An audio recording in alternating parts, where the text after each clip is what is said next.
Magandang gabi Pilipinas, 7:57 ayon sa Philippine Standard Time. Kasama niyo si Harry Bayona para sa Panahon TV Express. Napanatili ni Bagyong Waning ang kanyang lakas habang patuloy na kumikilos sa west-northwest direction. Huling namataan ng mata ng bagyo 1,150 kilometers east ng Basco, Batanes, taglay ang lakas ng hangin na aabot sa 175 kilometers per hour at pagbugso na aabot sa 210 kilometers per hour. Inaasang sa Sabado ng hapon ay tuluyan nang lalabas ng ating PAR si Bagyong Waning. At mga kababayan, given na may binabantayan tayong bagyo sa loob ng ating PAR, mahalagang malaman natin ang aasahang weather in the next 3 days na siyang hatid sa atin, 3-day weather forecast ng Pag-asa. Unahin po natin sa Baguio, partly cloudy skies ang ating mararanasan bukas. Magpapatuloy po yan hanggang sa Friday rather. Ang mararanasan naman natin ay cloudy skies at yan po magpapatuloy hanggang sa araw ng Sabado. Dito naman sa atin sa Metro Manila, fair weather ang ating mararanasan bukas at makararanas naman tayo ng rain showers sa Biyernes at sa Sabado kung kaya't hindi po magiging mainam ang ating weather sa paglalaba.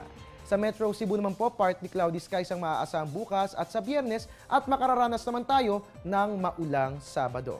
Para naman po sa mga kababayan natin dyan sa Metro Davao, fair weather pong mararanasan natin bukas, magpapatuloy po yan hanggang sa Sabado. And finally sa Zamboanga, partly cloudy skies ang mararanasan natin bukas, magtutuloy-tuloy po yan hanggang sa araw ng Sabado at dahil magiging maganda ang ating panahon, samantalahin po natin ang pamamasyal kasama ang pamilya.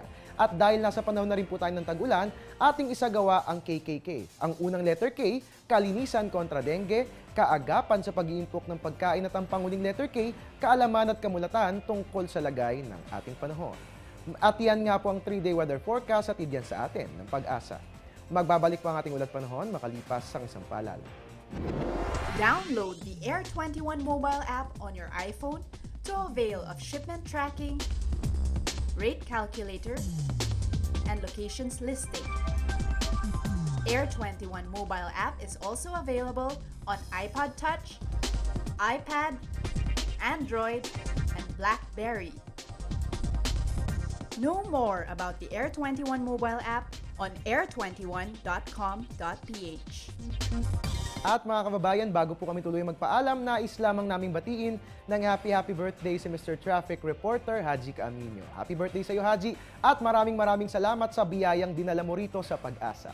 At yan nga po muna ang latest mula rito sa Pag-asa DOST.